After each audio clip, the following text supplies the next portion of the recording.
Hey there, my name's Amanda and I have an Etsy shop called Just Wreathing Around, and I just recently purchased a easy bow maker because I had been making my bows by hand and thought, you know what, let's try this out because I know some very beautiful bows come from this product. So let's make one together.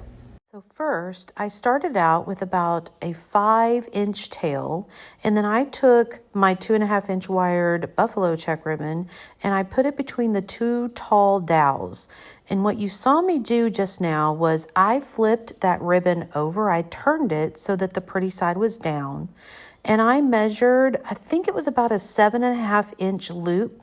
And then you see I came back around and I put the rest of the ribbon through the dowels, and then I turned that ribbon again because you always want your pretty side on the outsides. Then you wrap it back around with your second loop, you press it down in between the dowels, and then what you're going to do is cut that first ribbon off, and then you're done with your first layer.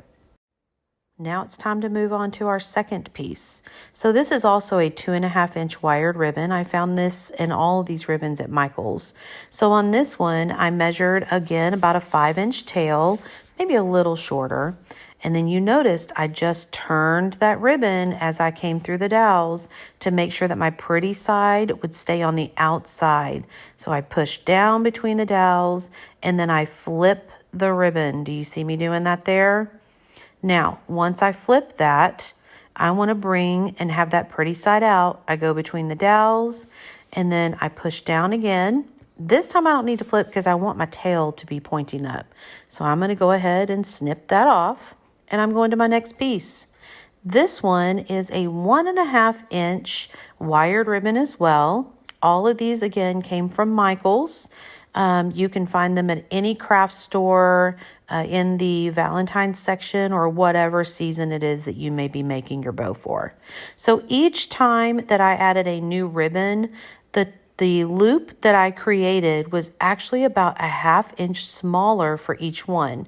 So I started with about a 7.5-inch for the buffalo plaid, and then I went to 7-inch on the next one, 6.5 inches for the third one, and then my last one I created was about a 6-inch loop. Okay, so here's the last one. This is also a 1.5-inch wired ribbon. You see, I made the tail just a tad bit shorter, and you see me flipping that ribbon after I put it through the dowels because I always want that pretty side to be up. Now, I'm on my last piece of ribbon here, so I'm going to go ahead and snip my tail, and then I can lift all of those ribbons up at one time, and because they've been between that dowel and they're wired, they kind of hold in a form.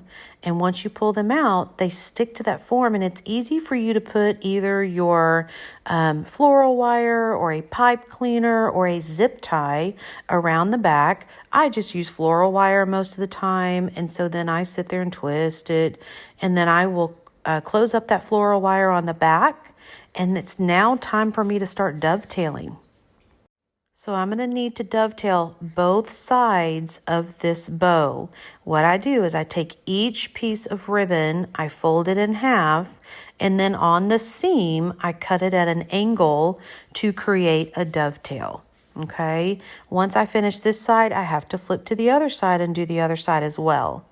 Once I've done both sides, it's time for me to start fluffing this bow out. You'll notice I pull the loop to one side, the tail to the opposite. Then the ribbon that's below it goes the opposite direction. So it'll be loop on one side, tail on the other, and then the next ribbon is going to be tail on one side, loop on the other. Then I flip my bow around and I do the exact same thing again. You'll see that there's like a crisscross, and that's what each of your ribbons should do as you fluff this bow out.